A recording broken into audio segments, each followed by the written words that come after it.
Welcome back to the do-it-yourself world. Before I get into this is a marketplace find. It's a commercial display case. I do have the glass doors right there. And cleaned it up. It's maple. You can tell it's got these LED lights inside.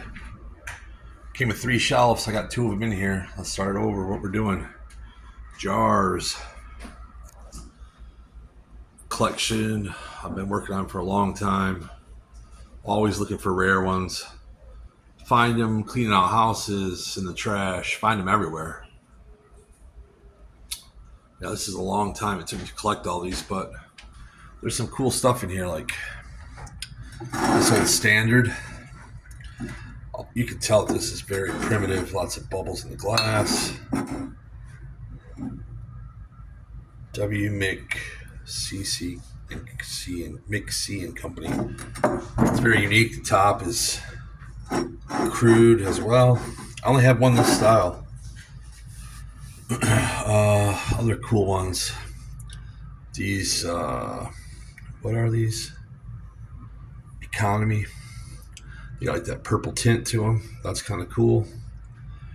This right here, these 7, 1, 2, 3, 4, 5, 6, 7. These are all variations through time of the same jar. A little bit different script, really thin script, different. They're all different. Similar, but different. So that was kind of cool. I didn't realize I had so many variations. This I found in an old barn. It's not a jar.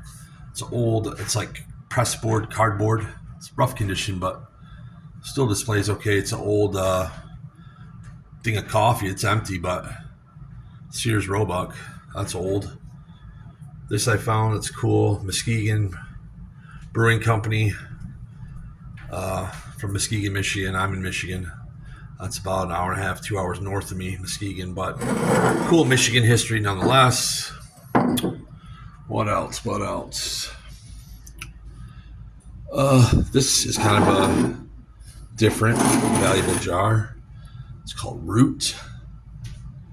Similar to the ball, but different. Turns out that has a pretty good value on the internet. I'm not looking to sell these. I'm just showing you what I got. All these different ones. This is a cool one. Michigan Mason. That's kind of cool. Different. I've got a couple medicine bottles, stuff I've picked up along the way. Just bought that insulator the other day. It's a real small diameter one. Never really saw those. Gave lady $1 for it. It's kind of cool. Old ball jars. You can tell the script on these ones are very old, very crude. Bubbles. See the bubbles in the glass. So now what I'm doing, now that I got these all cleaned up and I got a nice way to display them, all these ones here with the twist-on lids that you see are missing. I have some more glass, these type of lids. But these twist-on lids that are missing, they take these, they're called zinc. They take that style of a lid. I'm looking for whatever, couple, 20 of them probably.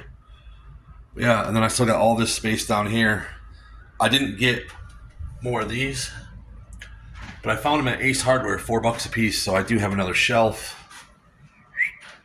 So this is most all my jars. There might be a couple, maybe half dozen other ones that I have tucked away that I need to get out, but then we're going to put another shelf down here and put other collectibles and antiques, and then put the glass doors on there, and it should keep them nice and display nice. And this color does not fit with the decor of my home, but I'm going to use it for a while I do other projects, and probably this fall or winter, take this all apart and probably paint it black. But anyways, that's what I'm doing.